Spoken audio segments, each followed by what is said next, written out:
নমস্কার বন্ধুরা, কিভাবে ঘরে বসে দোকানের মতো ঘি বানাতে হয় দেখুন আপনারা। আমি এখানে দুধ নিয়েছি। এই দুধটাকে ফ্রিজে 2 দিন রাখতে হবে। তারপর উপরে একটা মাখন পড়বে, সেই মাখনটা তুলে আমার 1 কাপ মাখন হয়েছে, সেটা দেখানো হয়নি। এখানে একটা কড়াই লাগবে, একটা চামচ লাগবে। আমি এই কড়াইতে জাল দিয়ে দেখুন এই 1 কাপে এটুকু ঘি হয়েছে। আমি এইভাবে এই 1 বোতল ঘি বানিয়েছি। তারপর এইভাবে ছেঁকে নিতে হবে ছাঁকনি দিয়ে। আমি ছেঁকে নিয়েছি একটু।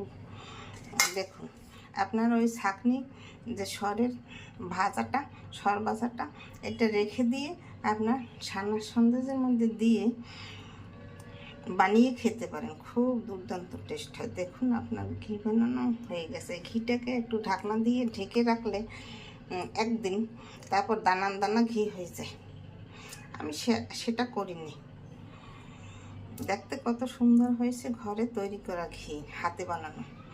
এইভাবে আপনি ঘরে দুধ থেকে ঘি তৈরি করে খেতে পারেন। আমার চ্যানেলটাকে লাইক কমেন্ট শেয়ার করে পাশে থাকবেন। আমার ঘি বানানো তৈরি হয়ে গেছে।